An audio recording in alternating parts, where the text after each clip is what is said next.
Welcome to October 23rd edition of the CRA board meeting. We're going to go ahead and get started. It's 9:30.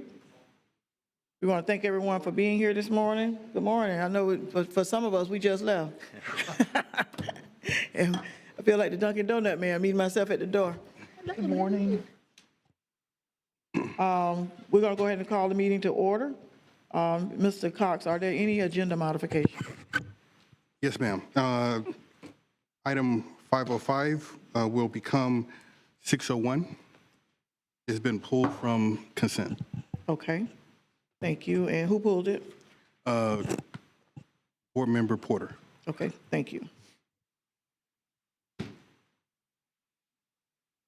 All right, we'll move into our presentations.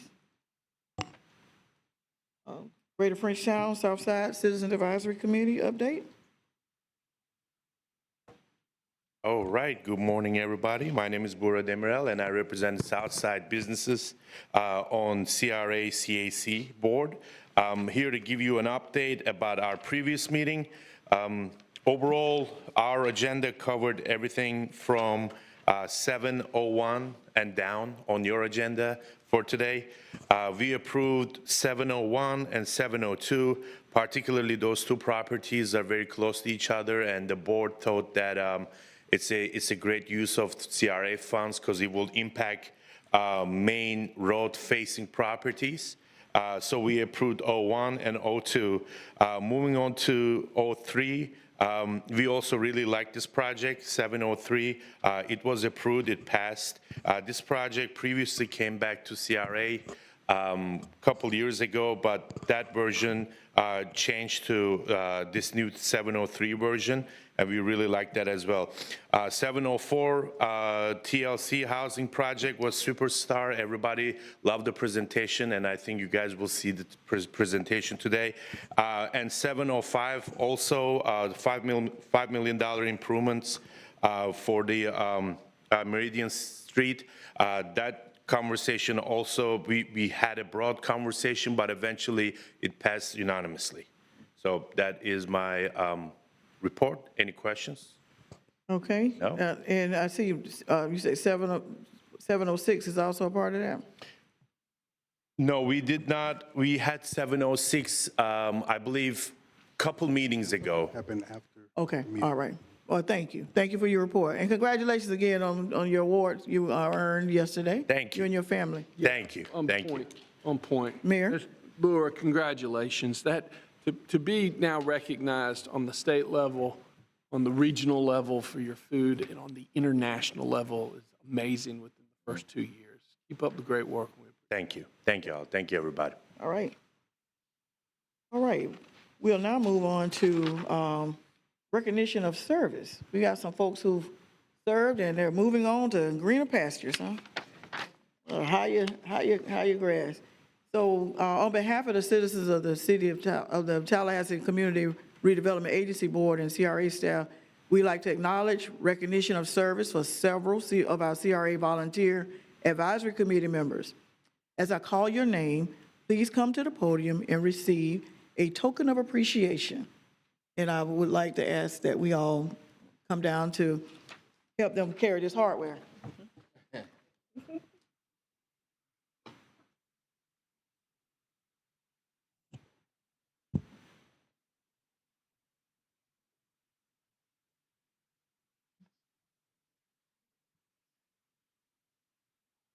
So the plaque has each of your names on it, including your years of service, and it reads, in recognition of your dedication and years of service to the community, working together towards community goals. First, we have Mr. Jeff Billingsley. Is Jeff with us today? If not, you see a picture of him. He's already gone to greener pastures, and we'll make sure that he gets this, and Mr. Cox will accept this on his behalf. He couldn't be with us this morning. Next, we'll have Ms. Maisha Mitchell.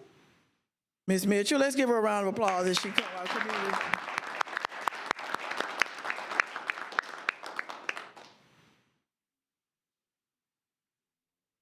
Good morning. I'll give that to you. Turn around for the picture. And let me just tell you a little bit about Miss Maisha Mitchell. These words don't reflect all that she is and all that she does in our community, but she served in a voluntary capacity on the City of Tallahassee Greater Frenchtown Southside Citizen Advisory Committee as a Greater Frenchtown Front Porch representative from 2019 to 2025. You've done a full term, haven't you? She has been a staunch supporter of the community, always looking from the perspective of the uplifting the disadvantaged. She is assisted with in-depth application evaluation and CRA funding program creation during her term. And we also know you as our nutritionist in the community, always making sure we got access to fresh food and good food, healthy food. So why don't we come around and take a picture with her?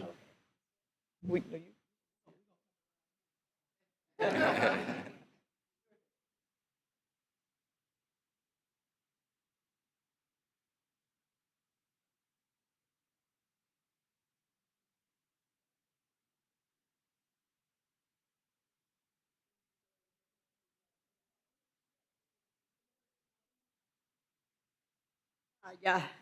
Good morning, everyone. I'd just like to say thank you for this acknowledgement. It means a lot to me. I really enjoyed my service time with the CRA Advisory Board. Particularly, it brought so much new awareness for me, what the needs are in the community, what the people wanted to say. And so I tried my best to convey as much as I could from what the people said. And I thank you so much for giving me the opportunity to participate with it. But I did want to say I would want to continue my work. I won't be there all the time, but I'll be stepping in to check it out, to see how things are going, and taking back messages to the community in support of the work that we continue to do here in Tallahassee. Thank you very much. Thank you again, Ms. Mitchell. Is the attorney Mataki Akbar, is he here? He's over there making some real money. Mataki, as you know, served in a voluntary capacity on the City of Tallahassee Greater Frenchtown Southside Citizen Advisory Committee as a Greater Frenchtown Front Porch representative from 2019 to 2025. He freely utilizes his legal acumen regarding various CRA-centric matters, including funding requests and creation of new CRA programs during his term. And Mr. Cox will accept on his behalf, and you see a handsome picture of him there on the screen. I've known him since he was 10 years old. So I've had an opportunity to watch him grow in the community and become one of our great leaders. Let's give him a round of applause. I'm gonna come back and read Jeff Billingsley's information as well. Jeff Billingsley served in a voluntary capacity on the City of Tallahassee Development Review Commission from 2020 to 2025. He is a respected top producing broker associate. Jeff's expertise was instrumental in numerous large CRA funding requests. He assisted multiple times with in-depth application evaluations. Additionally, Jeff has served as both the DRC vice chair and chair during his years of service. Let's give him a round of applause. And next we have Everybody Loves Cheryl. We're going to do a sitcom. Everybody Loves Cheryl. Cheryl Collier Brown. Cheryl Collier Brown served in a voluntary capacity on the City of Tallahassee I'm going to go to the Chamber. Tallahassee Greater, come on up, Cheryl. Tallahassee Greater Frenchtown Southside Citizen Advisory Committee from 2019 to 2025. Her unwavering devotion to being participatory by attending the meetings and being prompt was unmatched. She's a teacher, y'all. She provided keen input regarding the various projects funded by the CRA with special regard for inclusionary housing and inquiring about traffic impacts. That's Miss Traffic right now. Thank you, Ms. Cheryl Collier Brown, for all that you have done and you mean to our community.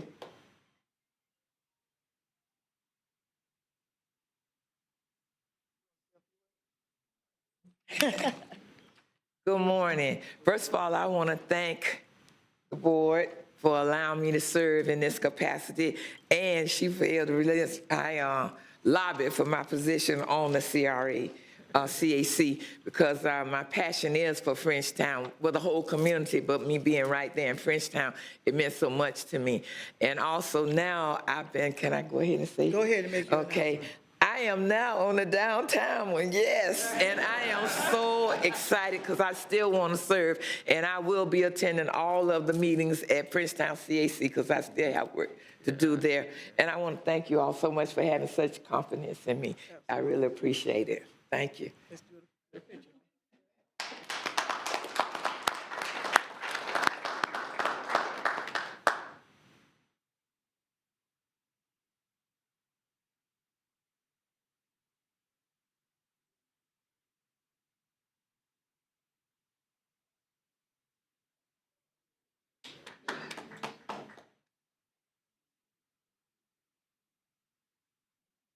And next, the man, the myth, the legend, LaRoderick McQueen. Come on up, Roderick.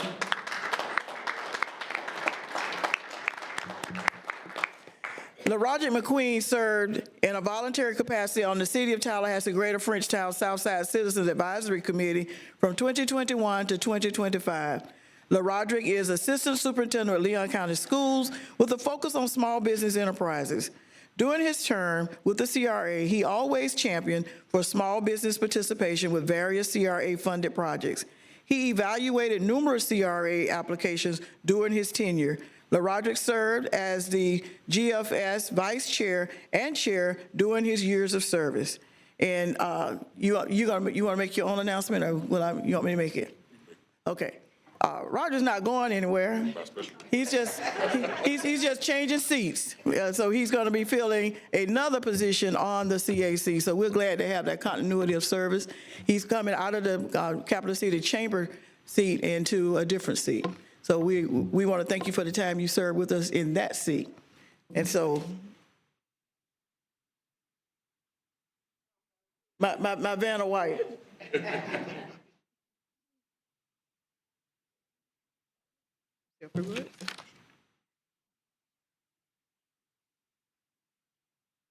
I too want to thank the CRA board for this acknowledgement and the community for entrusting me to serve in the capacity and not just on this advisory committee, but on several of the others that I serve in. So again, thank you. I appreciate it. Being here from Tallahassee, it's truly an honor to represent Southside, Bond Elementary School, Newlands Middle School, Rickers High School, and FAMU, and to stay here and represent my community that I still love and cherish. It's an honor, so thank you.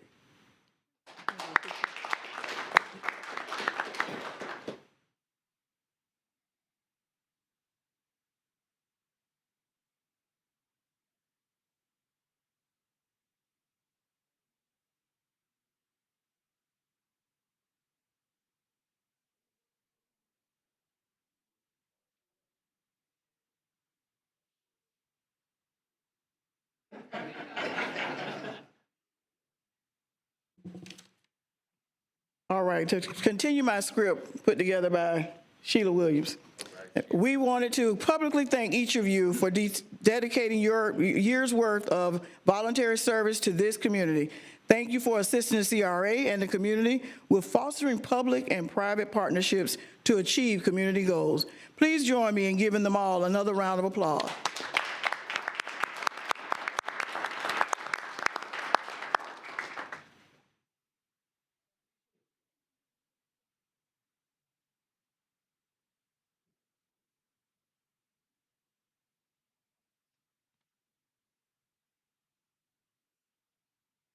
We'll now move to public comment on agenda items. Do we have any speakers? The answer is yes. It appears as though we do have, at this time, 5 speaker cards on agenda items.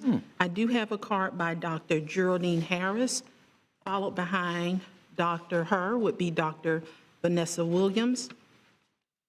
If you would, come to the podium, your name and address for the record, and you have 3 minutes.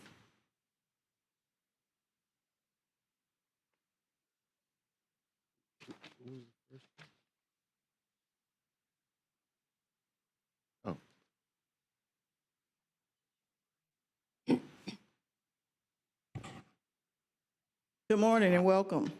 Please give us your name and address for the record. Hi, my name is Reverend Dr. Geraldine Harris, 1213. Could you pull your mic, pull your mic down? Okay. Okay.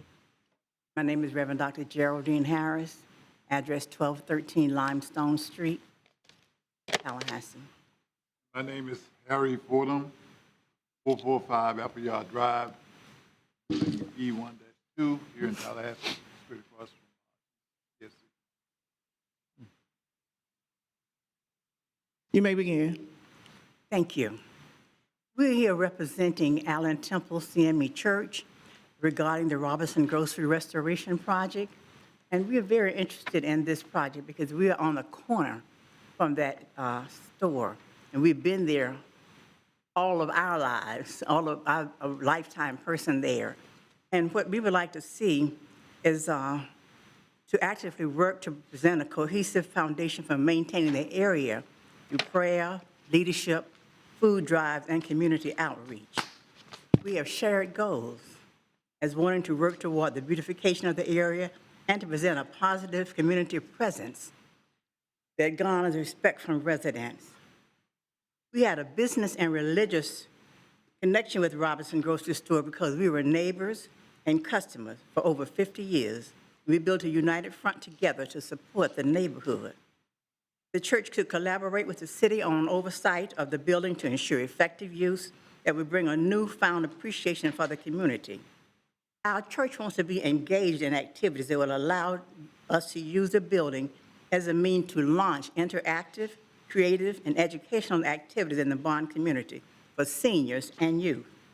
We can recruit volunteers who will help provide oversight and training on various skills that will minimize social issues in the area. The church can use the facility to expand their donation of food, clothes, and supplies to low-income families, since this area is primarily a food desert. We can help citizens appreciate the history and value of the building and the potential for it to be a lasting monument for Mr. Robinson, who addressed the unmet needs of the area. The church could oversee public outreach efforts to showcase events, arts benefits, and other activities that uplift the area. I have been in this community all of my life. My uncle had a store up the street called Cherry Hill Grocery. There was another store that went down. And this is the only place left that we can use to help remember some of the monumental things that were contributed to that community. Mr. Fordham.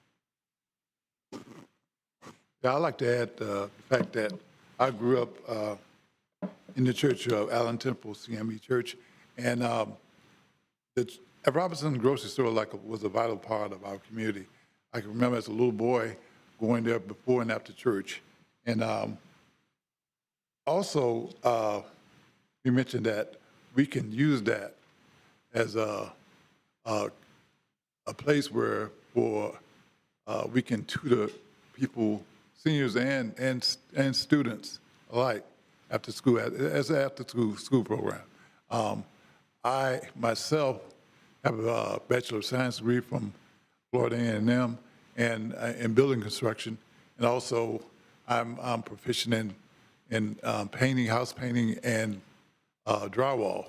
We have a lot of members in our church that have skills that we can tutor and train students, whoever, and and have other things like math and sciences. We can tutor in that. We can be an outreach and a vital part of the community, and just glorify the community and get programs as such for the community that we can utilize, that the community can utilize. Also would like to add that we would like to have a health initiative to go with that. I am a retired nurse. I also do grief consulting, and there are other areas that I'm interested in that will help the community, because that is one area that we need. I've grown up there. I know what it's like. I know the people there. Thank you. Thank you. Thank both of you. Our next speaker, please. We have Dr. Vanessa Williams, followed behind her, Harry Fordham. Name and address for the record. You have 3 minutes. Hello, everyone. Good morning. Good morning. Name and address for the record. I am Dr. Vanessa Williams. I am the president of the Greater Bond Neighborhood Association. Also, I am a Greater Bond Community Liaison. My concern is about Robinson's store. I just became the president a little over a year ago, and there's a lot of things I'm not familiar with, but I can tell you in this year I've learned a lot and I've seen a lot. So I thought I should be here today, especially talking about Robinson's store. I have a compassion for that because I was born and raised in Bond, and that store means a lot because coming up as a child, my parents and my grandparents, they used that store to take care of us, feed us and everything. And so I thought in the beginning, well, hey, we need to keep that in the community by all means. But my reason for here today is that I've heard a lot of concerns, and I've heard a lot of let's do this and let's do that, you know, and I have no problem with that. And as a matter of fact, I've spoken with the Robinson Group about what they're presenting and everything, and some of that I agree with, and some of it I don't. You know, that's why I'm here. So my thing is that we want to make sure that the neighborhood is involved, you know, with whatever Robinson become. You know, we have done a survey. We have done a survey, and some of those things has been highlighted as to will be incorporated into what it becomes. But there's some things in there we don't agree with. But hopefully before July or whenever, we'll be able to come to some kind of agreement.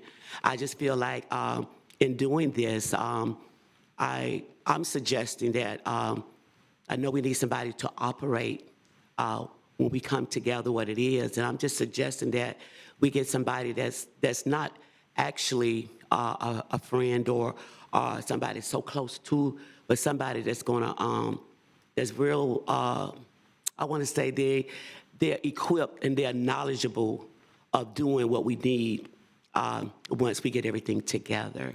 So that's why I'm here, just to represent the Greater Bond Neighborhood Association and to represent myself as a resident that's been there, you know. I came back to the community in 2010, and I knew a lot of stuff was going on during that time. But I was down at the pond doing revival because I thought that was a greater need, you know. You got to get them saved first. You got to get them on your team. Mm-hmm. And so that's what I was doing for those 5-6 years, you know. But we've gotten things together. It looked like the community has come together great. A lot of things has changed. So now it's time to please the people. Now it's time to find out, hey, what you want. Dr. And let's Williams, go forward, okay? If you That's could all I wanted to conclude your say. comments, thank you. Thank you. You're welcome. Thank you. Our next speaker, please. Harry Fordham, followed behind Delatry Hollinger. Name and address for the record. He's spoken already. Oh, okay, thank you. Delatry Hollinger, and followed behind Delatry Hollinger, Jacqueline Perkins. Good morning. State your name and address for the record. Good morning, Madam Chair and board members. Delatry Hollinger, 750 Wells Street, Historic Villa Mitchell Hill Subdivision, Greater Bond Neighborhood. The Bond Neighborhood Improvement Task Force, incorporated in the Associated Historic Robinsons Working Group, continues to support the rehabilitation of the historic Robinsons Grocery located at 2021 Holton Street. In 2021, Jacqueline Perkins, Priscilla Hawkins, and myself embarked on a Herculean effort to secure funding in order to be able to rehabilitate the Robinsons Grocery. As a member of this dynamic group, I was able to identify the Florida Division of Historical Resources Special Category Grant. Ms. Perkins, Chair of Neighborhood Safety and Crime Prevention Committee for the Bond Community Action Team, secured an additional $302,020 through the CAT team, which has been approved by both the broader community as well as by the CAT team. I'm unaware of any other instance where an allocation already made by this board in 2018 and voted on by any of the neighborhood CAT teams has had to come before this body for an additional layer of approval. However, it's important to note that when applying for the grant, which this body approved, there were some exact uses mentioned in the application, which is appropriately entitled Bond Community Heritage and Resource Center. We cannot now all of a sudden, after all these years, say we are going to do something else. We must follow the tenets of the grant. The grant provides for a multi-use for this facility to provide an array of services, including a heritage center to display the community's history, as well as partnerships already concretized by the Bond Neighborhood Improvement Task Force to provide healthcare services, telehealth services, fresh fruit and vegetables, mental health counseling, as well as opportunities for private vendors to utilize the location. We are proud of the work that we have done to secure these funds, and this has been a long and arduous process. It is my prayer that the CRA board will begin to work in harmony with us to ensure that this historical landmark becomes the beautiful beacon light that we all know it can be. Thank you. Thank you. Next speaker, please. Jacqueline Perkins, followed behind Ms. Perkins will be Joseph Manning. Name and address for the record, 3 minutes, please. Good morning, Jacqueline Perkins, 3437 Blue Jay and 1618 Keith Street. Let me start by saying this has been an arduous and protracted process. If I had become pregnant when I started with the Operation Safe Neighborhood Initiative in 2015, my child would be 10 years old. That's a long time. There's a lot I'd like to say, but in the interest of time, let me make a few salient points regarding this agenda item. The Special Categories Grant that was prepared by the Historic Robinson's Working Group and authorized by the CRA essentially requested funds to rehabilitate and restore the former Robinson's Grocery. Within the narrative, and by the way, all of you now have a copy of if you haven't looked at the grant, it's been highlighted. It was emailed to you all last night rather. Within the narrative, we had to include the intended use of the building. It is cut and dry. The restored facility would serve as the Bond Community Heritage and Resource Center. In summary, it would be used to display artifacts and share the stories and legacies of the Bond subdivision pioneers and to facilitate access to services not typically provided in the Black community. These would include on-site access to limited health care services, including blood pressure checks, information and counseling related to prediabetes by a doctor and nurses. We also have a draft MOU to provide fresh fruits and vegetables and other healthy options. Now, I want to just go to, and this is a list of people that we've already secured MOUs with, and I'm going to tell them to take them up. We're not going to do it. I have a different opinion. I want to say one thing, Mr. Cox, you did include in here that the current zoning permits use of some of these stores or services that you have, but it also includes the ability to have a facility to provide community services. And I can tell you that I requested this last year in 2024 from the planning department. And in view of, we also had a meeting with you all just 3 months ago. We weren't aware that you were going to ask for $200,000. And if that's good, if you want to do that, that would be great. I need to make an announcement right now. Part of this has to do with the death of my friend, 54 years, Rhett Turnquist. We started this process. We wrote a letter in August of 2017 to the former CRA director, Ms. Manning, and we asked for the purchase of this store. He's dead now, and he fought all the way to the end. He fought for his life. My father fought the city for a long time, and he fought to the death. I'm not going to do that. And what I want you all to know is that please do the RFP like you said you wanted to do, or allow someone else to do this. We have a 6-figure contract with the Creative Intelligence. We were going to have the students there to learn artificial intelligence, and I'll take it somewhere else. It's still yellow. So thank you, okay? Please, right. There's going to be Thank you. your comments. Ms. Perkins, our next speaker. Joseph Manning. Good morning. My name is Joseph Manning. My address is 2101 Poppy Street. I concur with Ms. Perkins of the desire of the community to utilize it for resource center that will support that community. I am the pastor of Cathedral of Faith Ministries right there above. I bought property next door to it, trying to buy other properties within that community, right at that exact community, the filling station, and that was a filling station, because what was going on prior to as many of you know, it was polluted with drugs, violence, and we do not want to see that happen again. And certainly with the Resource Center to support those ones who need whatever needs that are needed in that community, I can tell you we need to look out for those individuals, the elderly. There are still a community of older people that live there. I'm getting old, so I need you to really consider allowing it to be a resource center to support the community. There are things that I have in mind, but certainly what Sister Ms. Perkins has already presented to you and the board, I think will be great in that endeavor if you would. Thank you. Thank you. Our next speaker, please.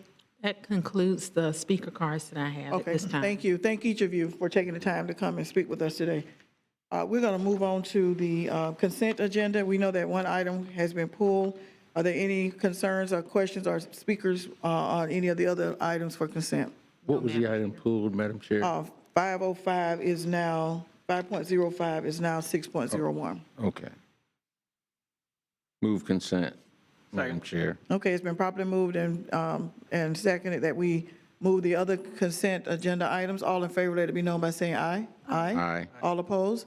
Thank you very much. We'll move on now to 6.01. Thank you, Madam Chair. We have a request from the city utility, I believe, facility department for an additional funding for Clayman Plaza entrance improvements. This was approved several years ago by the board for $185,000 for the entrance where it says I Heart Tallahassee. All of that was going to be repainted, improved lighting, some landscaping with the above area. So all of that was this project.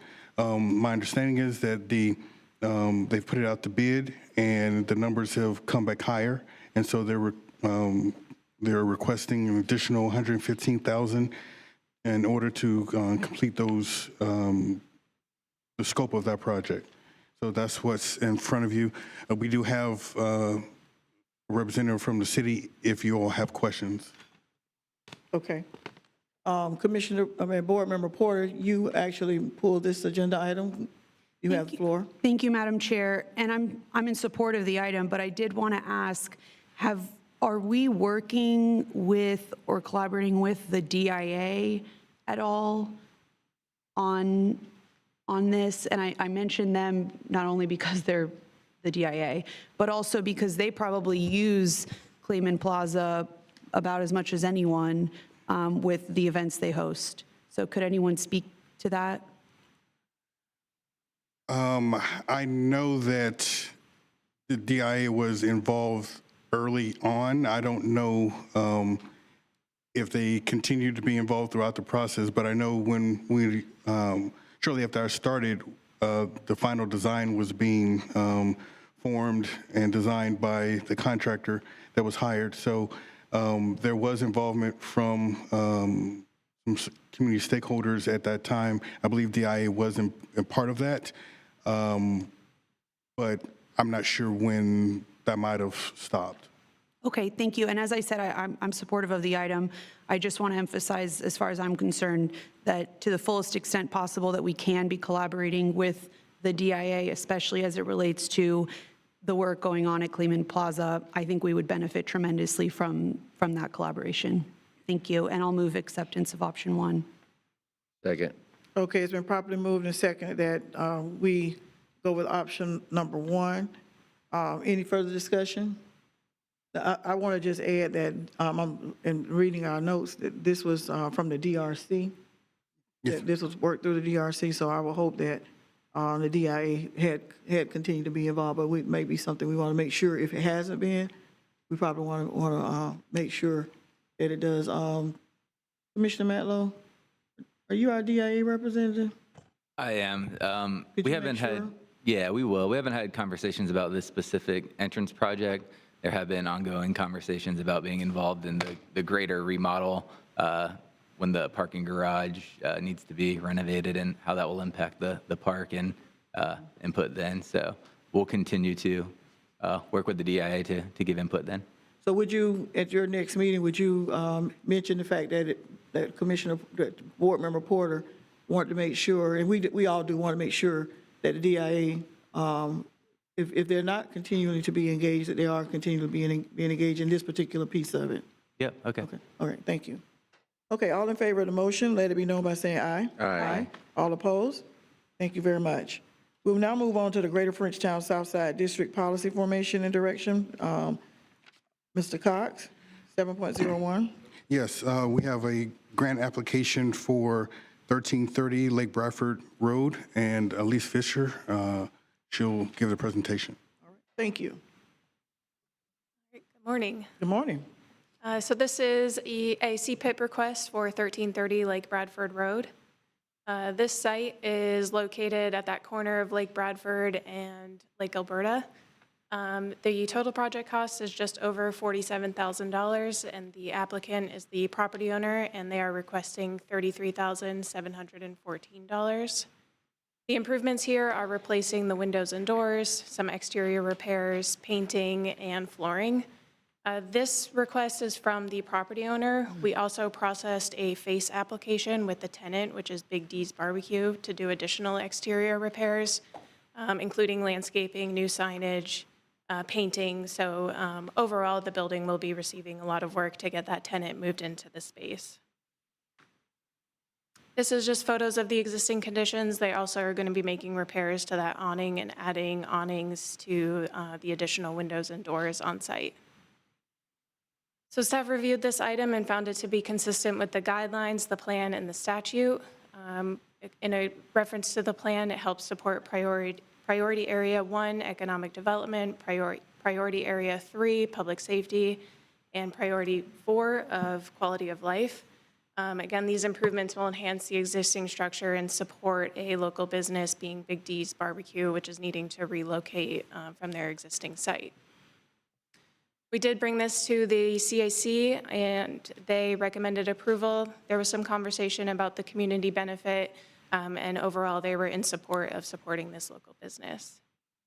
So with that, staff is recommending approval of the application for $33,714 to complete exterior and interior improvements to 1330 Lake Bradford Road. Okay, well, you heard it here first. Big D's moving. Big D's Barbecue, moving to Lake Bradford Road. Okay, do we have any, well, we've already done our speakers. I'm remembering city commission meeting. Board discussion? Move option number 1, Madam Chair, based on staff recommendation. Okay. Second. Okay, it's been properly moved and second. Board Member Matlow. Thank you, Madam Chair. Just excited to see this project. I know we had to move on property acquisition for the FAMU Way roundabout where Big D's is currently located. So great to see they got a new location and we're able to assist. Yep. Yes, indeedy. All in favor of the motion, let it be known by saying aye. Aye. All opposed? Thank you very much. All right, Mr. Cox, we'll move on to item 7.02. Yes, this is 2 doors down, application for 1338 Lake Bradford Road. So just reference, just 2 parcels south of 1330 Lake Bradford. This is the wash around the clock laundromat. Their total project cost is just over $368,000. They're doing a complete facade renovation as well as interior improvements. They are requesting $194,280 from the CRA. They will also be enclosing their walkway so that it can add additional square footage to the site and just make the experience better for their customers. Here's the renderings of what it will look like with the south elevation. So all of that area will be enclosed. We reviewed this item again for consistency with the guidelines, plan, and the statute. We found that this project helps to support priority area 3, public safety, and priority area 4 of quality of life, being that these improvements will enhance the existing structure and support a business that provides a needed service to the community. Some of those safety improvements include exterior lighting and then the addition of the enclosed space.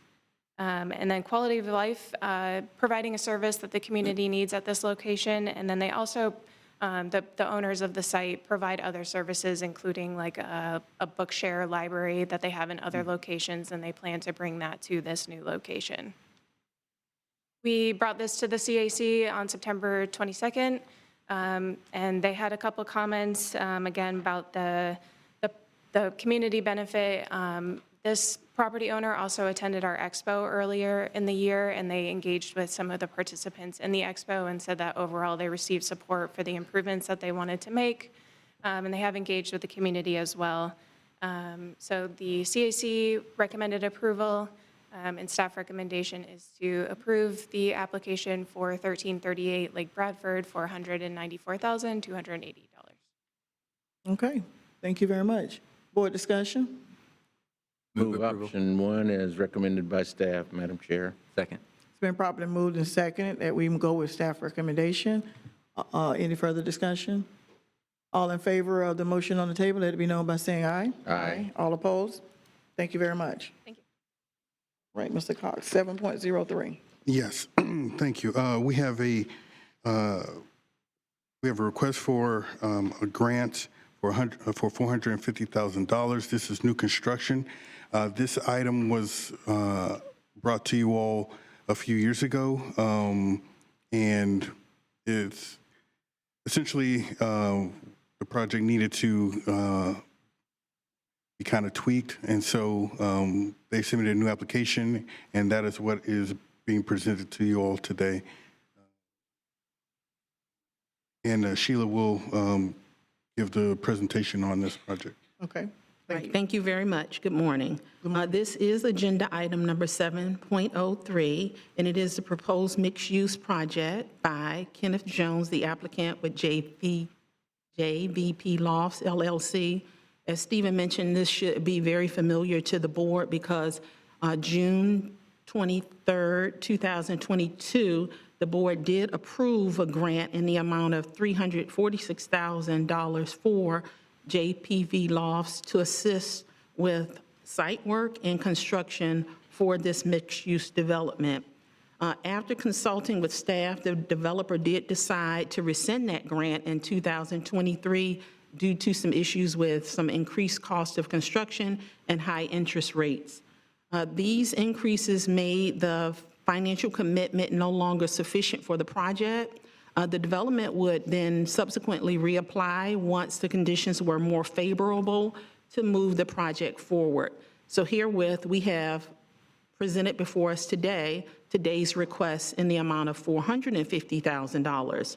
So the request is to approve the grant application for a new construction assistance program, what we call NCAP grant, in the amount of the $450,000 for the mixed-use development project to be located at 506 All Saints Street, and we have the parcel ID number there, and to authorize staff to negotiate the terms of the funding disbursements.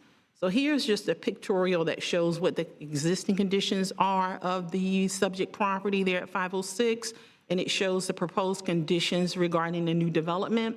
The estimated cost for the project is upwards of $1.9 million with a funding request by Kenneth Jones, JPV Lofts, LLC, for $450,000, and that is to construct 5 loft apartments with 1,066 square feet of retail space and some community spaces as well. The CRA funds will be used for the site work and construction of the project. So there are a lot of exciting things regarding this project as we speak about it. So the estimated project timeline there you can see is approximately a year and a half. With all of our projects, we do ensure, of course, that those are consistent with the Florida Statute 163 and the various redevelopment plans. This project is consistent with our Greater Frenchtown Southside redevelopment plan and our strategic investment plan. And some bullet points that we wanted to mention regarding their consistency is as it relates to promoting a better quality of life, the increase in public safety by developing a vacant and blighted area with the mixed use and allowing for better lighting, new sidewalks, and a better pedestrian experience. So a few more things that I want to mention that are really exciting about the project is Of course, the applicant has already secured their financing, and there is information in your agenda packet regarding that. There's already a letter of intent for occupancy of the retail space by a very exciting company, Argonaut Coffee. Also, the applicant, J.P. Veloz, has committed to including MWBE participation regarding the construction of development at the minimum, if not more, percentage that is hopeful for regarding MWBE participation, and also allowing various performances throughout the year and some partnerships with the various arts community, including the universities.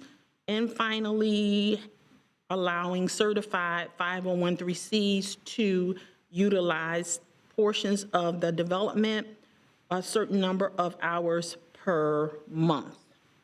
So with that, it did go before the Greater Southside Citizens Advisory Committee, and they did have a recommendation of approval along with the staff. And I believe that concludes the comments that I have regarding this item, and our applicant, Mr. Kenneth Jones, and myself and other staff, if you have some questions, should be able to answer any additional concerns that you have. But you all have approved this development before, and just due to market demands and some issues regarding financing, they're needing a little bit more money.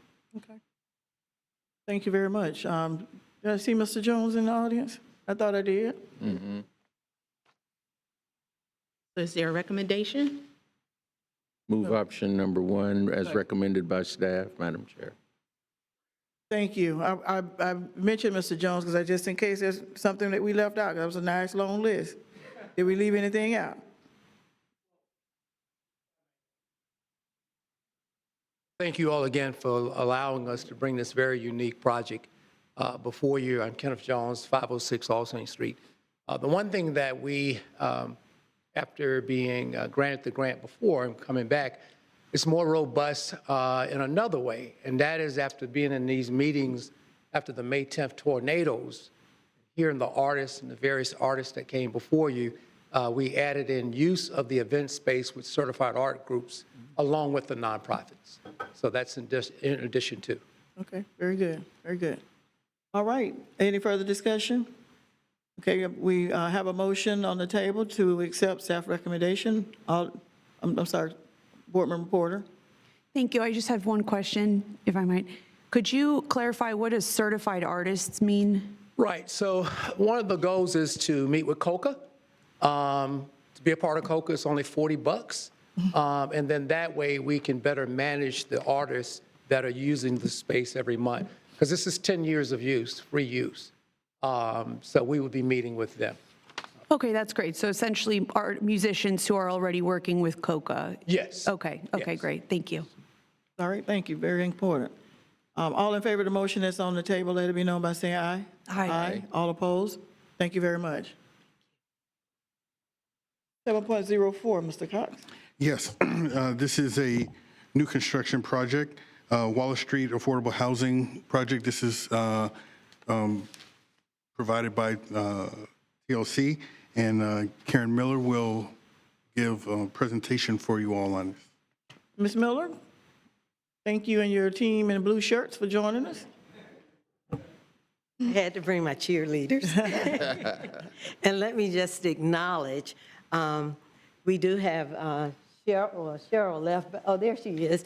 But she is one of our board members at TLC, as well as the government representative is board member Curtis Richardson.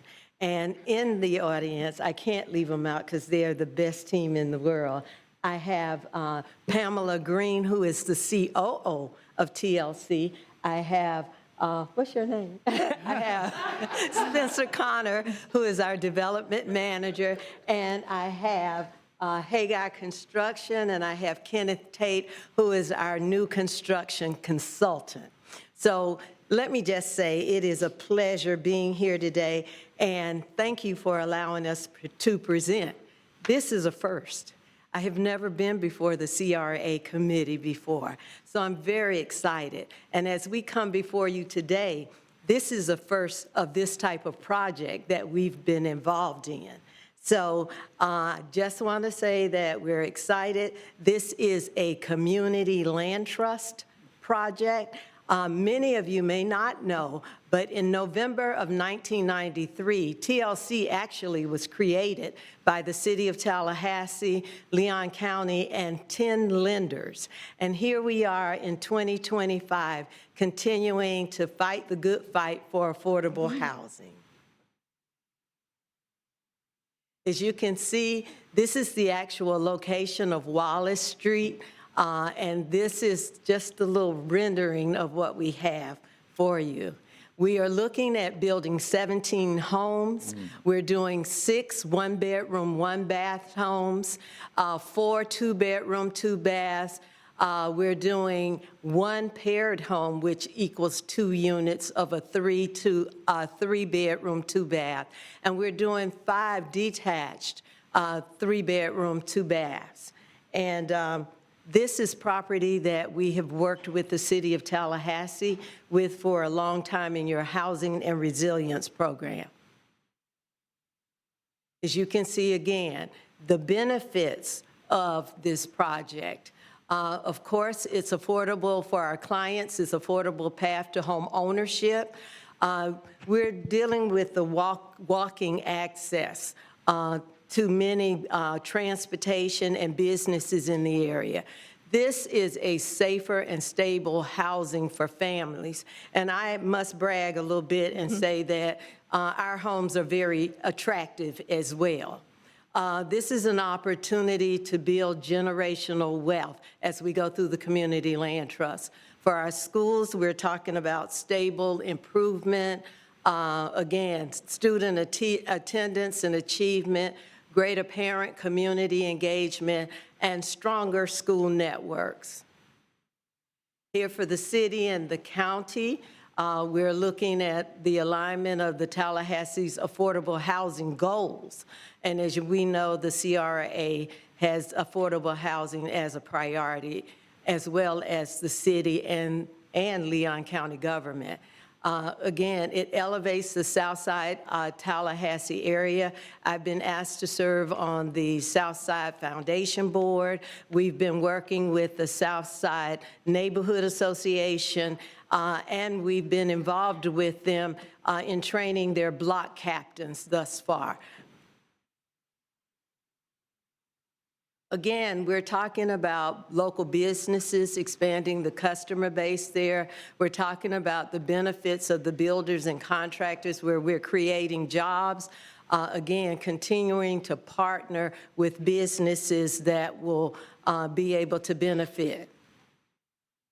The overall impact is the important one, is that families will strive and they will have home ownership. We talk about the jobs that will be created. The economy will be strengthened and the community revitalized. So, how the CRA can partner with us.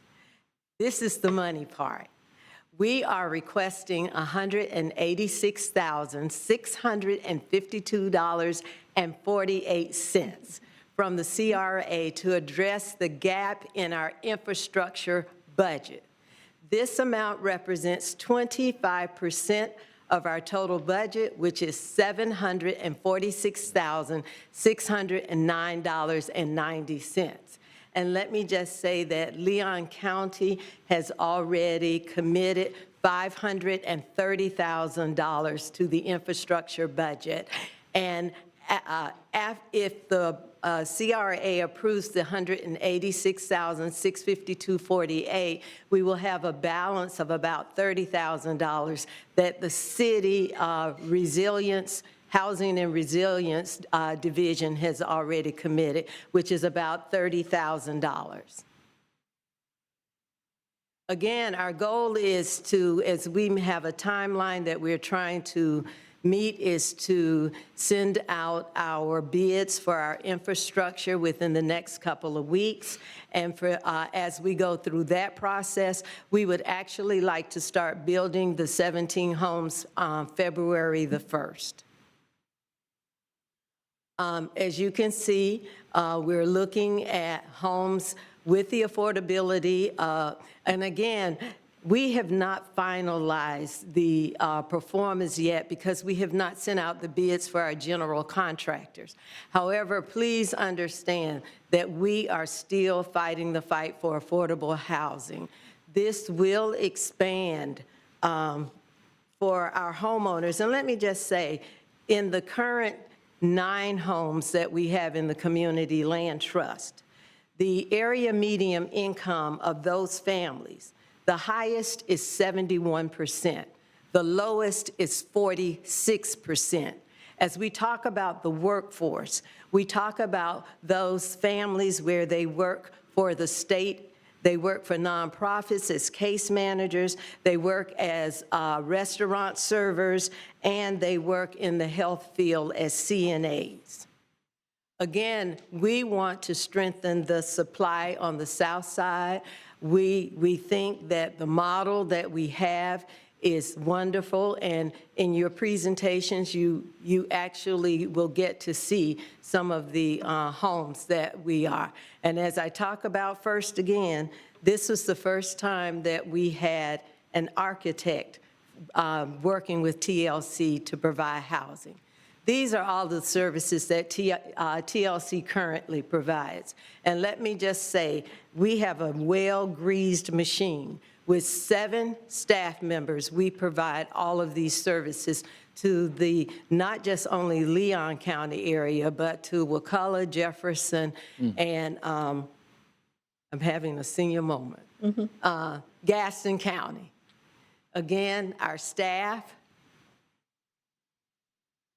and we are happy, we are ecstatic, and we hope that you will approve the recommendation of the CRA staff as well as the CAC committee. Do you have any questions for me? Board members, any questions? Board Member Richardson? Thank you, Madam Chair.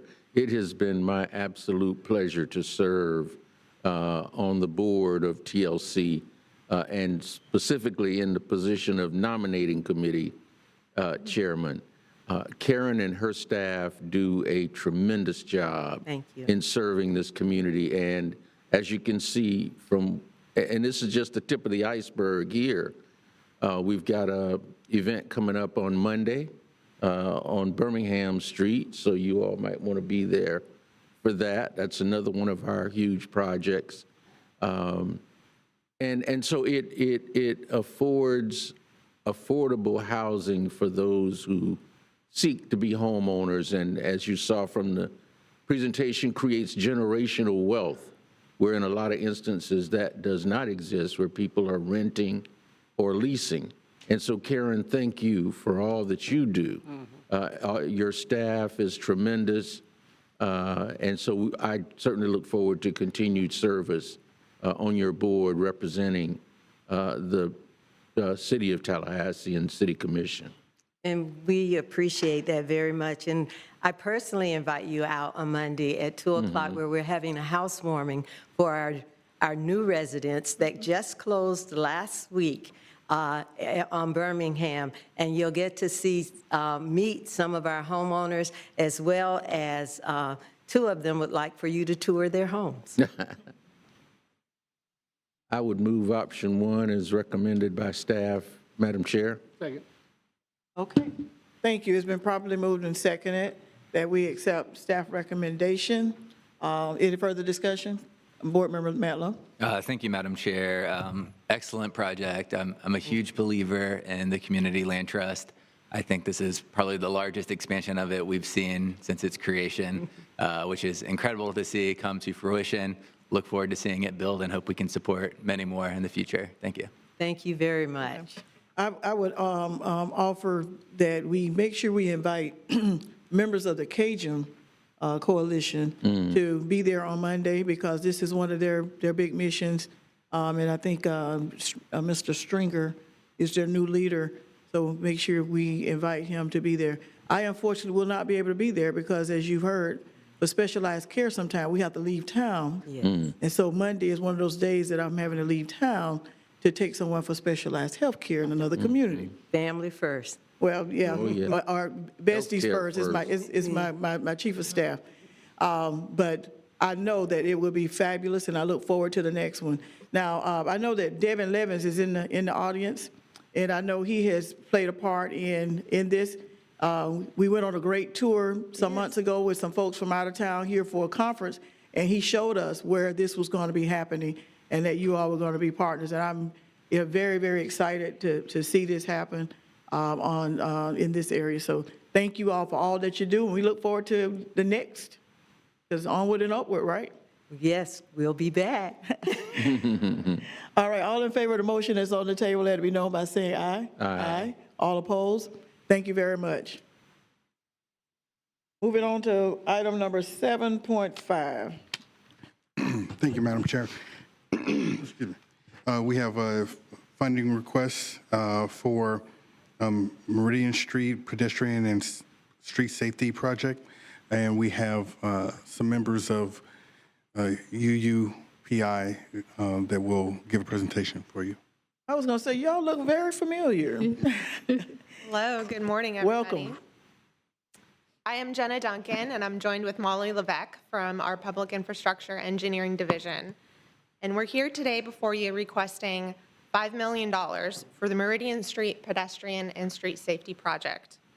This project will transform a neighborhood collector roadway. We're going to add a new sidewalk. We're going to add a new multi-use path. We're going to enclose drainage ditches, and we're going to add new street trees. And this is all along a key north-south roadway within the heart of the South Side. $5 million, that's a big price tag. That's not lost on us. But we do really, truly feel that this project is transformative, it's timeless, and this will offer a new change to our built environment that's going to be felt for generations to come. The project is located in the southeast portion of the CRA district.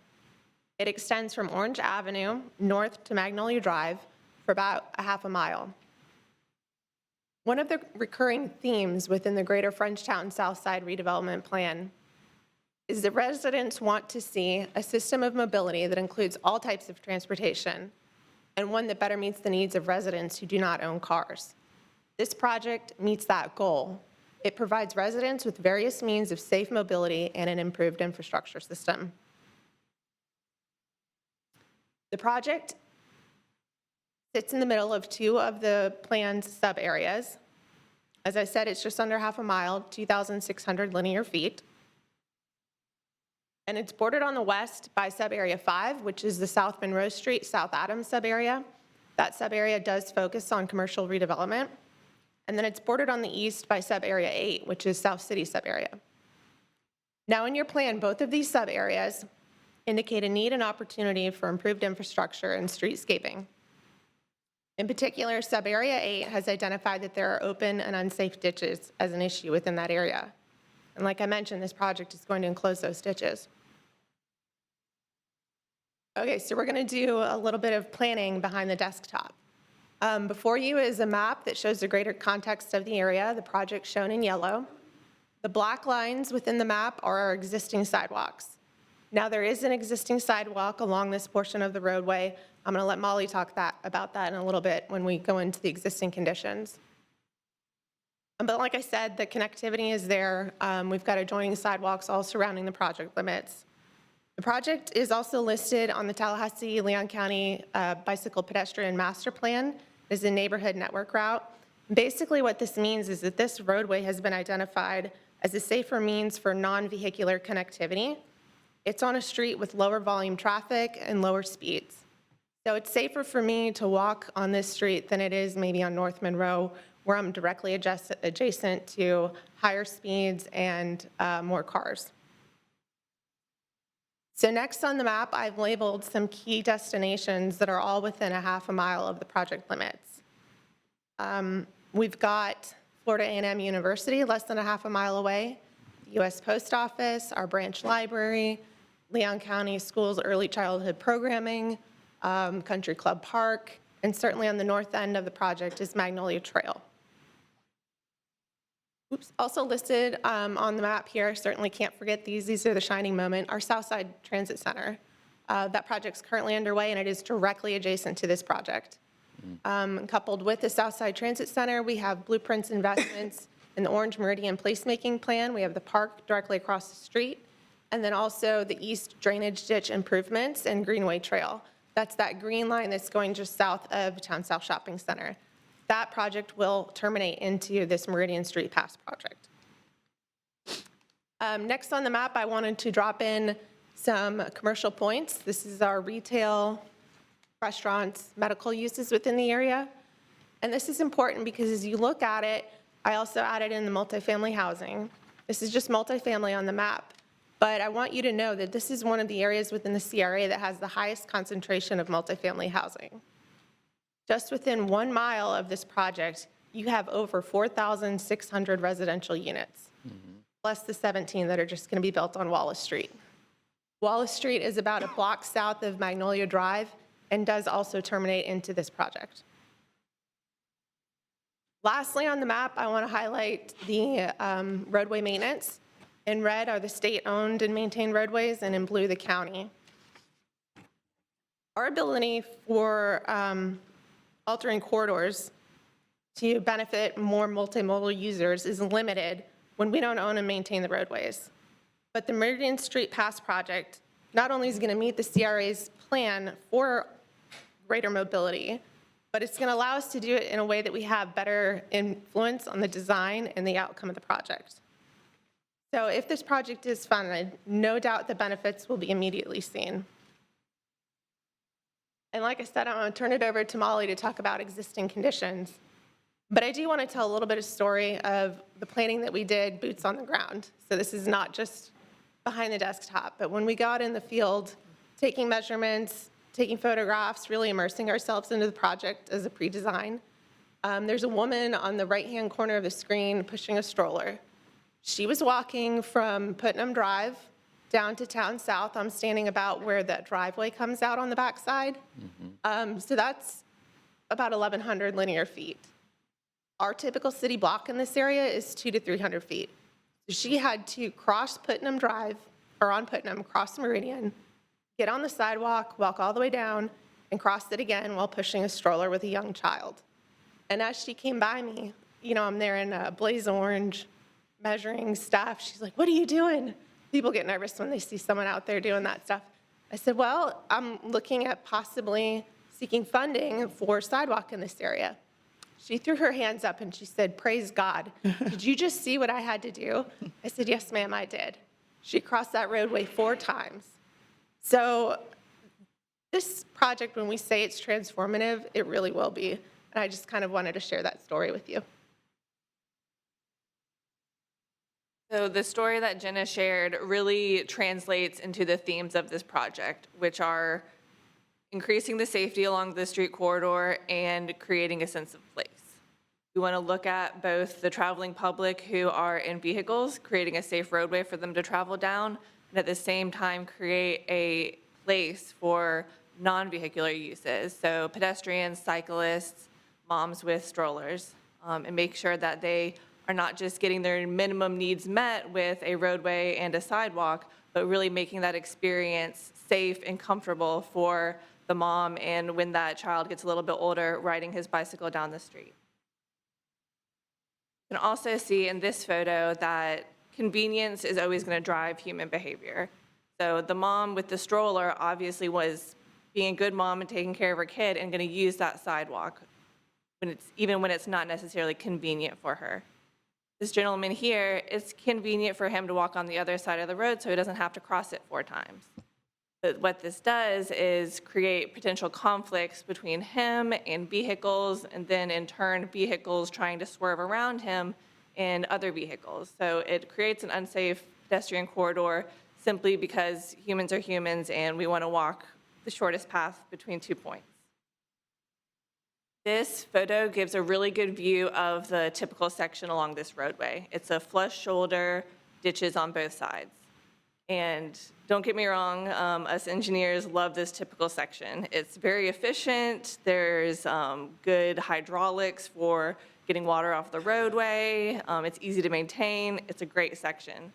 But this is a rural typical section. This isn't what we design when we're creating for a built urban environment. And with the dense multifamily housing around the area, the commercial uses that Jenna pointed out earlier, this roadway has served its purpose, but it's now kind of at the end of its useful design criteria. If this was designed today, we would be completing or designing a complete street. We would be having sidewalks on both sides, curb and gutter, multi-use trails.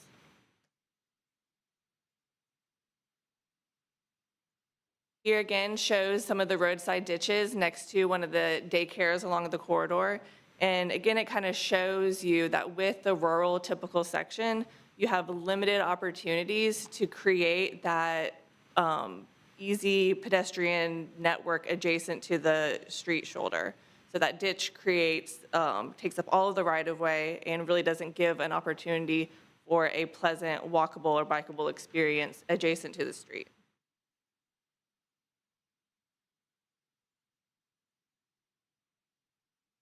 Here is another photo of one of the ditches. This is near our future Southside Transit Center. And this section is just south of the east drainage ditch, which does pass through the project. Right at the bridge is kind of where the east drainage ditch intersects Meridian Street. And that east drainage ditch really is the center line of a flood zone.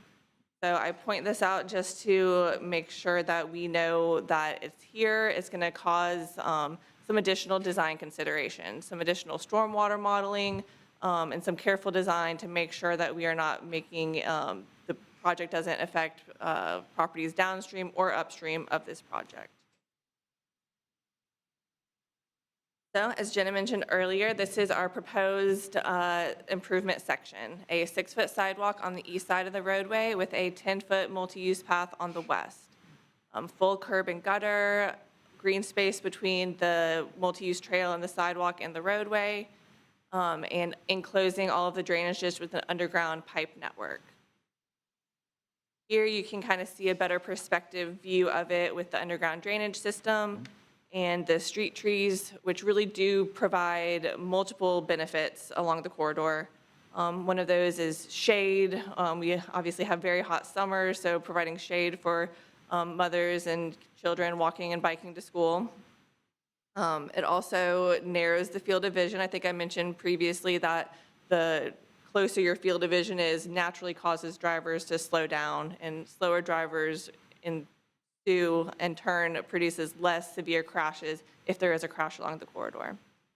The last one the trees provide is beautification and really kind of creating that sense of place for the corridor to make it not only a utilitarian transportation corridor, but also a place where you can enjoy your walk and enjoy getting to and from where you need to go.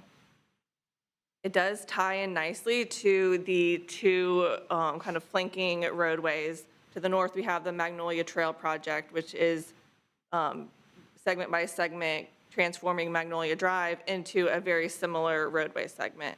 Then you have Orange Avenue on the south, which also is already an urban typical section with curb and gutter sidewalks on both sides. So really it kind of connects the two roadways and improvements that we've already made in this south side area. Another important factor is that multi-use path on the west side would tee directly into the future improvements proposed by Blueprint for the east drainage ditch and multi-use trail improvements. So that project is armoring that east drainage ditch as well as constructing a multi-use trail on the north side of the ditch. So this really kind of connects the two projects and would give a nice connection from Meridian Street over to Monroe Street with that trail project. The total costs are estimated to be $5 million. Like we said earlier, construction is estimated to be about 4.4, and a lot of those costs include we're really transforming the roadway from the edge of pavement to the right-of-way on either side of the road. So there's a lot of drainage required, there's curb and gutter on both sides, and the cost of the trail and the sidewalk and the trees and the irrigation system really does end up adding up. And this was done with a preliminary cost analysis, preliminary design, concept design. So we do have some contingency in there, as well as estimated engineering, design fees, and construction administration and inspection fees.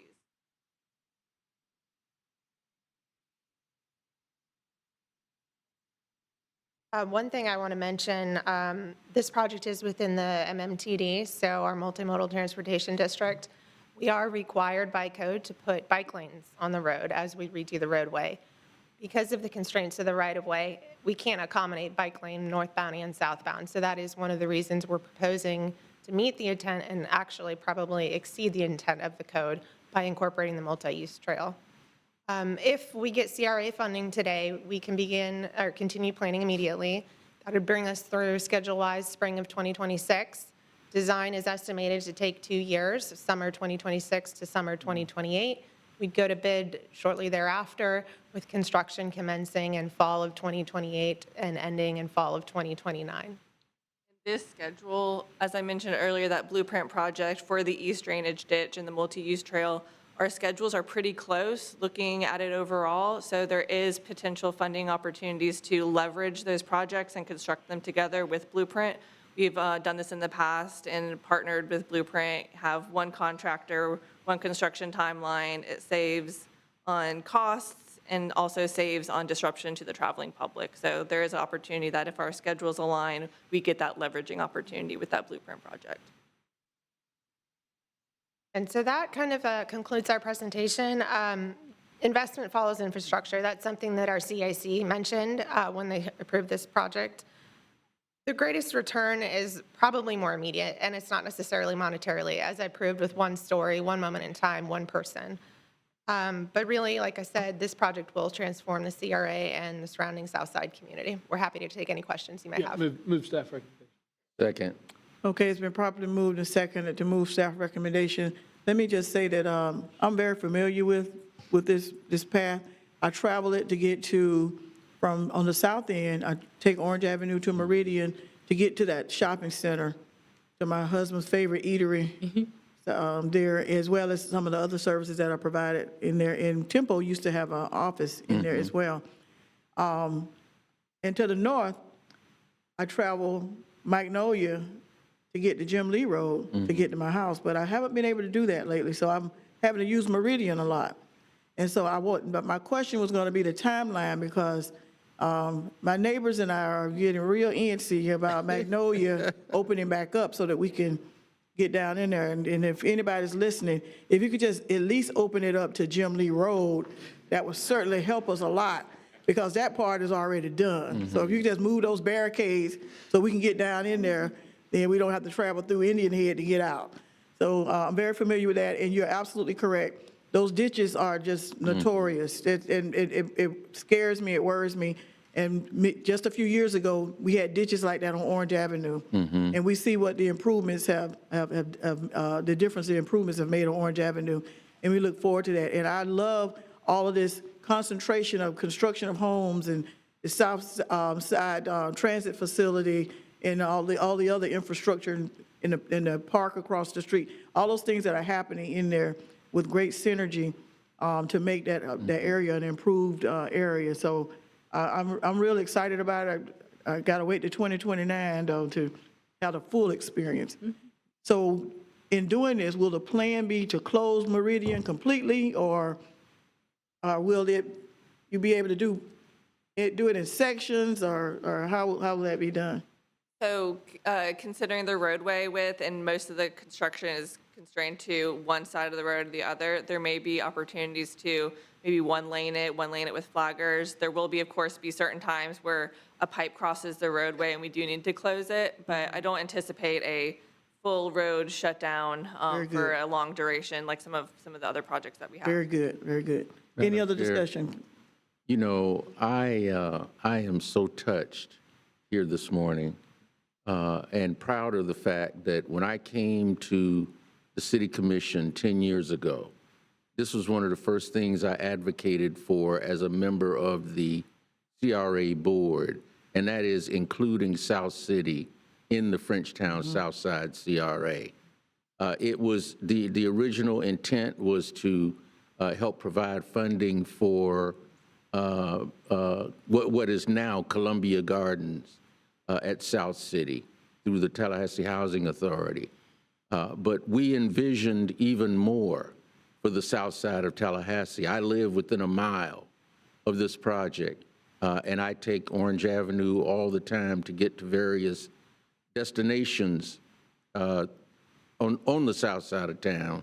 And I agree with you, Madam Chair, we need to get Magnolia opened up again because I have to take a long circuitous route to get to a lot of destinations now because we can't access Magnolia. But that being the case, I am just so proud of what we're doing to invest now in the south side of town and to improve the quality of life for us as residents of the south side. And so I just look forward to what we continue to do in the area of housing, education. If you look at what the school district has done to the schools in that area, Rickards, Fairview Middle School, we've got a lot of good things going on, and I'm just proud of to be a South Side resident and to know that I had even a small portion of influence in making these things happen for the residents, for my neighbors. And thank you all for the work that you do to help make this happen as well. So, Madam Chair, we're not far from each other, actually. And so we've got a lot of exciting things happening for the south side of Tallahassee and for the Tallahassee community in general. Board member, thank you. Board member Matlow. Thank you, Madam Chair. First off, thanks for the presentation, very thorough and really illustrated the need. Thank you to Commissioner Richardson for getting this area added to the CRA. Had that not happened, we wouldn't be able to consider this today. So I think that's important. And I'm too a bit touched by this item. You know, I have history on this corridor in multiple ways. When I first came to the City Commission, we had a small dust up because there was an old weed and seed sign on Meridian behind this corridor from back in the early 90s, late 80s. And it wasn't that we were still engaging in that practice. It was just, it had been so long since we invested in the corridor, that sign never got removed. And, you know, I grew up about 2 miles south of this on Campbell Pond. So this was the path, you know, my family used to walk groceries home. And you can see what it looks like today. You can see a lot of folks have to borrow the grocery cart to get their groceries home. And there were no ramps, no sidewalks, nothing like that. And as you illustrated, people are still facing those same challenges today. So while it's been a long time coming, we are here today, and I think we should celebrate that this CRA and this commission is able to bring that type of redevelopment to this South Meridian corridor. So I appreciate the item and the motion and wholeheartedly support it. All right, any further discussion?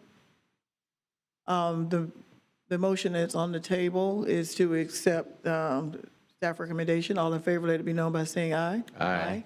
All opposed? Thank you very much.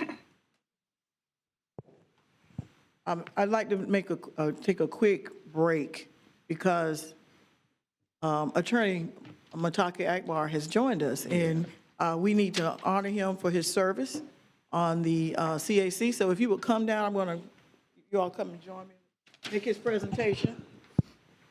Get my notes. Oh, I read my notes, so I don't have to read them. We talked about you before you got here.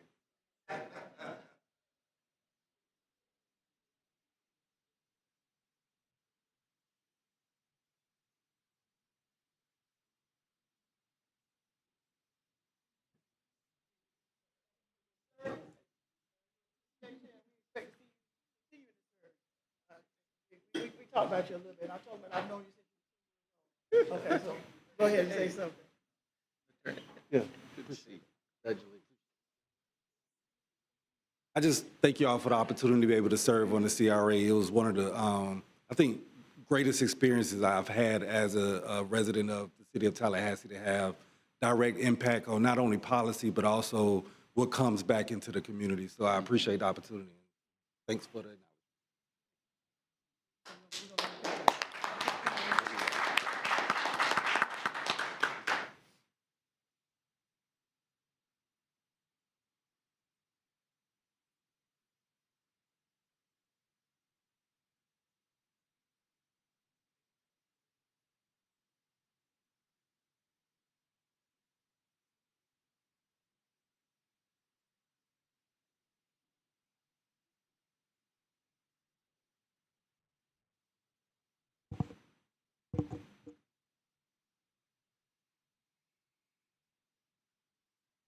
Want to go ahead and do that in case the judge is calling you or your client's looking for you.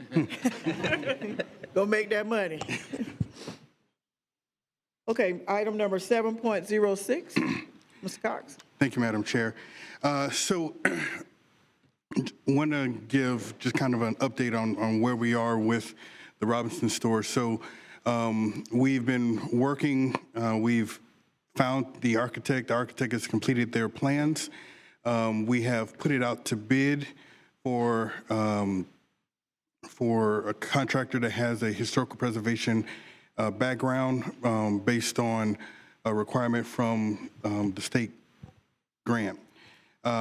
We had 3 respondents that attended a pre-bid meeting. Only 1 submitted a proposal. Their number was $896,000, which is almost twice what we had budgeted for. Now, again, the original was a matching grant, $250 from the state, $250 from the CRA. So I was essentially authorized to spend $500,000. The quote was well above that. So that's part of why we're here today. I need your blessing in order to access any additional funding to move forward with restoration of the Robinson store.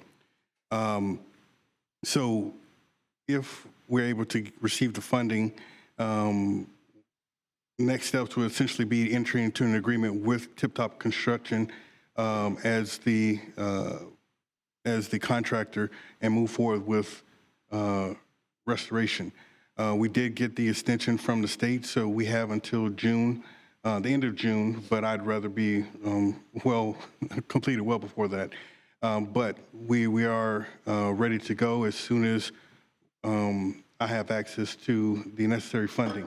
So one of the options that you have before you is to utilize the Neighborhood First funding that was set aside in the bond Neighborhood First plan. That's $302,000. That alone would not be enough. And so I believe option 3 is an additional $200,000 to ensure that we had enough to complete the project as far as restoration. And I don't believe that we would need all $200,000, but I think I'd rather have it and not use it than have to come back for any additional funding. But again, this is kind of where we are right now. The cost of construction for restoration is much higher than renovation. And this was one of the concerns that I had originally with the project for restoration was the additional cost that we may incur. So we're here now, and I do believe that in order to stay on track to complete the project in time, I do need you all's blessing to move forward with access to the funds. So so that I understand, you're asking us to look at option 1 and option 3? Yes, ma'am. Option 1 by itself would still leave us short. And so although the money has been set aside for the Robinson store from the community's perspective, that $302,000 is still not enough because, again, we've already used $60,000 for the engineering and architecture for the plans. So we would need additional funds beyond the 302 in order to complete the restoration. Okay, and I've heard this morning that it's, and I guess I've heard before, that it's going to be a resource. Do we have an operator or someone in mind who can operate this resource center? No, ma'am, we have not solicited for any operator at this time. Our primary focus has been to get the building restored, and so that's kind of where we are right now. Okay, I have seen some pictures of what the inside looks like, Yes, ma'am. and I've been told that I thought maybe we could go over and take a look, but I've been advised that we shouldn't enter it. Well, Yes. I've been told by the architect they had to put up some additional bracing inside the store. There's already bracing throughout the building, but they had to put additional bracing because the roof is starting to bow based on water and just age. It was already in rough shape in January, and then the snowstorm really, continued to exacerbate that issue. So we definitely, the roof was always going to be part of the project. So again, I'm not worried about that, but the sooner that we can move forward, the better. But it is not really safe for the public to go in. I can open up the doors and you can look inside, but I would not recommend actually walking around inside the space. And this contractor, Tip Top Construction, has submitted plans for what could be done or what they're capable of doing? Yes, well, based on the scope that we presented as far as improving the restrooms, the ADA issues that the building had, new roof, all those things were the scope of the project. They are capable of doing the work. Again, the issue is what we have available to spend is more or is less than what their quote is. Okay. And so that's where we are. So just to bring the public up to speed, CRA purchased this building for, what, $225,000 or 226, I believe. $226,000. You're authorized to spend $500,000. You're asking for authorization to use $302,000, and then to ask for an additional up to $200,000. That's in excess, as I've said many times, well, that's in excess of $1 million. And the community said that this is what they want. I heard this morning about possibly using it to cure a food desert. Last time we talked about this, I was told that there was no food desert. But here we are. Board discussion. Question. Yes, sir. So, and I see our representative from Greater Bond here. We're being asked to spend money out of the Neighborhood First plan. I mean, the whole purpose of the Neighborhood First plan was to empower the neighborhood to make the decisions, not us. Very hesitant about making decisions on their Neighborhood First plan after we've made that allocation. And colleagues, this was one of the first votes that we took, or at least that I took 7 years ago when I first got elected. Do we have formal correspondence from the neighborhood association saying, yes, this is what we want you to do? Not the neighborhood association, but the Bond CAT team, they did reallocate the 30220 for the Robinson store. Now, what they were going to use it for wasn't really defined. It was just for the Robinson store. So that's part of what I'm saying is we can use that funding, but it's still, we could use all of the allocated money and it still wouldn't be enough to get us to a restored building. So do we really need to do option one? Because if they've already allocated it in the Neighborhood First plan, which we already agreed to, do we really have to do option one is what the mayor, I think, is saying. So we really just need to be looking at the additional funding. Okay. Well, I mean, and that's fine with me. Okay. Number two, what's the direction of this building once it's done? I mean, we've heard a great suggestion. First of all, this was going to be a museum, I believe. That fell through. Now we're talking it's going to be a resource center, which is a great idea. Although my initial preference for CRA funding is infrastructure, great project that we just approved. Private industry supporting commerce, or housing. I mean, at the end of the day, that's what I believe CRAs are for. We've approved a great housing project today. We've approved a great infrastructure project today. We've approved a great new construction commerce today.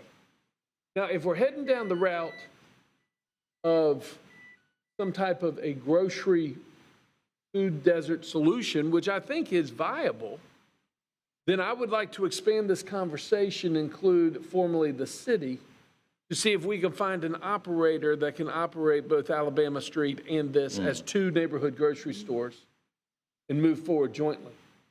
If we're moving forward with the resource center, which I think is a great idea as well, but I'm here to tell you, let's go ahead and have the conversation about operating dollars now, because I don't want to get in a point where we're $1 million in and then all of a sudden we're being asked to fund the operation of this center, which means where's the budget? What's the plan? How are we moving forward? I just still have a lot of questions, and we're still at the point we're just pouring a ton of money into this building, which was controversial to begin with, of whether to rehab the building or not. That's where I am. Okay. Other further board discussion? Board Member Matlow? Thank you, Madam Chair. I'm ready to move forward. This item's starting to feel like Groundhog Day to me. We've talked about it 3 or 4 times, I think, at these board meetings. And next time I want to hear the names Robinson's Grocery Stores when we're doing a groundbreaking to make this go forward. So, but just for clarity, the CAT team had supported this project, neighborhood CAT team? They supported with the funding, yes. Okay. And then the neighborhood association, Greater Bond Neighborhood Association supports? Well, so it was a request from the working group to move forward with the grant, and then to budget a 302, but at that point it wasn't really the CAT team involved. It has been primarily the CRA moving forward with the grant. So they haven't really been involved other than allocating the 30220. Okay.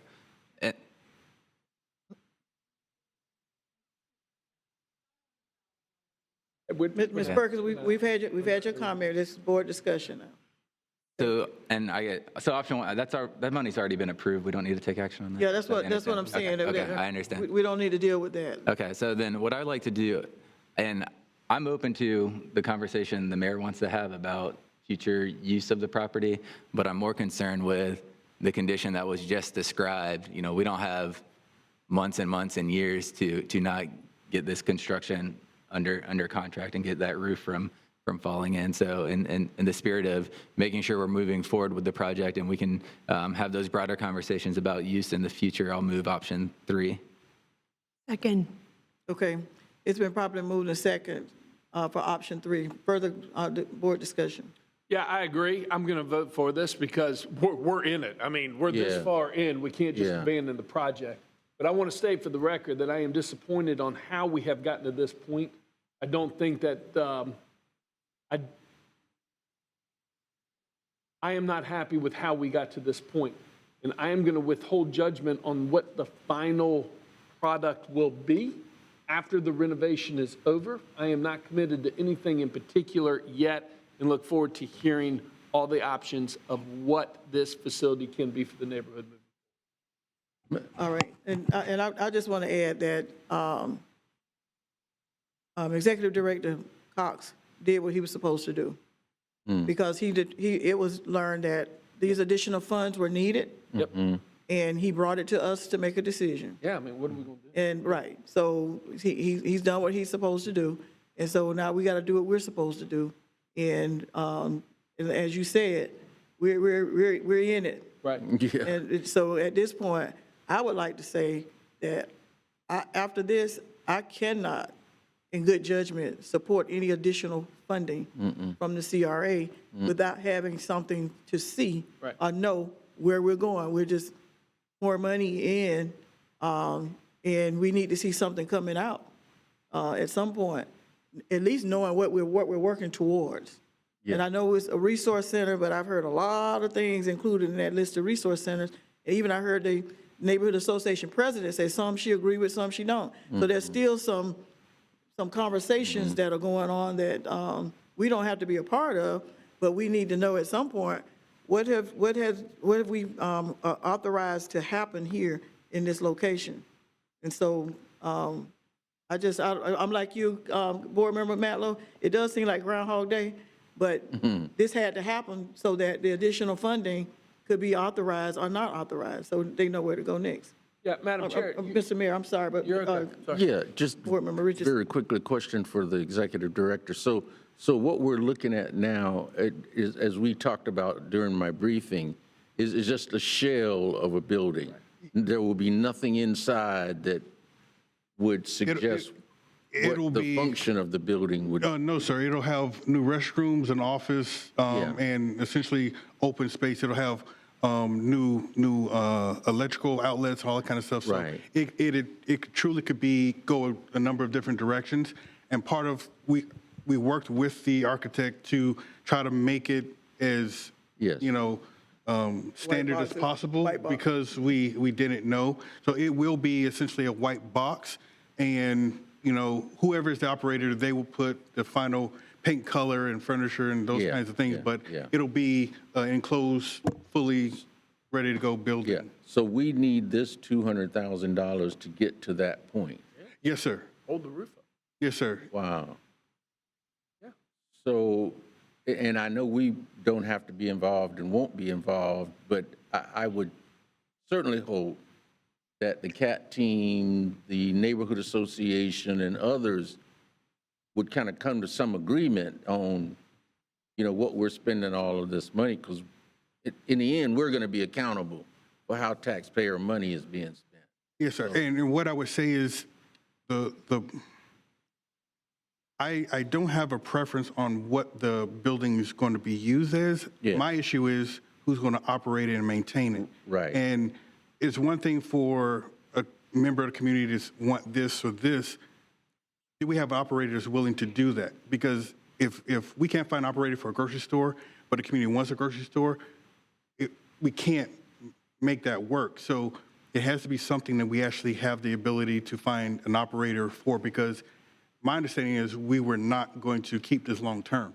Right. So there needs to be some entity, regardless if it's nonprofit or for-profit, that is willing to take ownership and responsibility for the building moving forward, and we just don't have that now.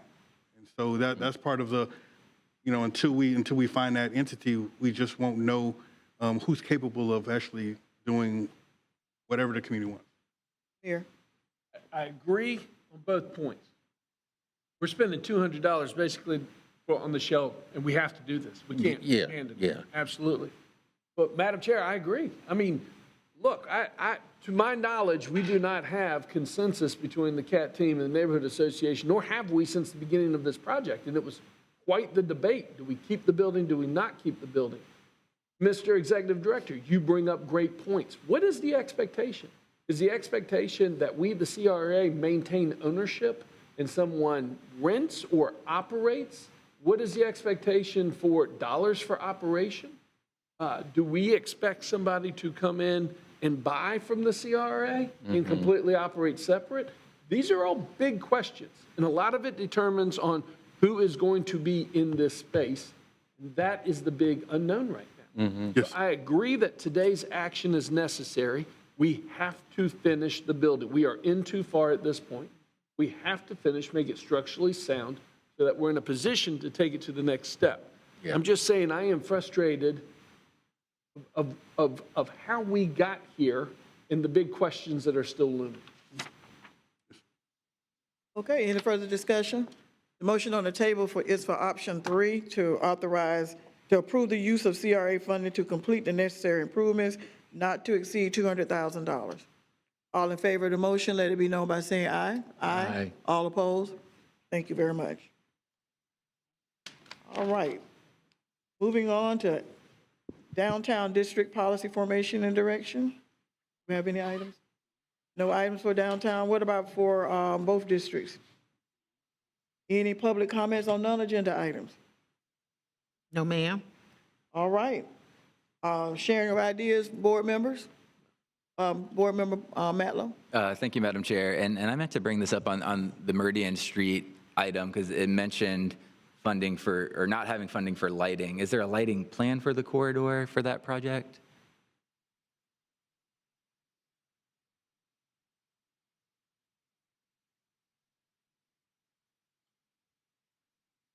The current cost estimate does not include lighting along the corridor. We can always look into what it would take to add decorative lighting along it, but obviously that would have some additional costs associated with it. But we can work with, if y'all want to proceed to tell us to add that to the project scope, we can definitely look at that cost, work with electric to find out those anticipated funds required and come back and give you a number on it. Okay. I'd be open to exploring that, Jelly, see the cost before the design gets underway. And if we're gonna do that, since there are other projects that are taking place in that area and around the area, like Magnolia, what have you, we want to look at what it would be consistently, something that would be consistent with what's happening on those Magnolia. Yes, ma'am. Because we just accept that by general consent that they'll bring that information back? Sure. All right, thank you. Any other business or discussion to come before this board?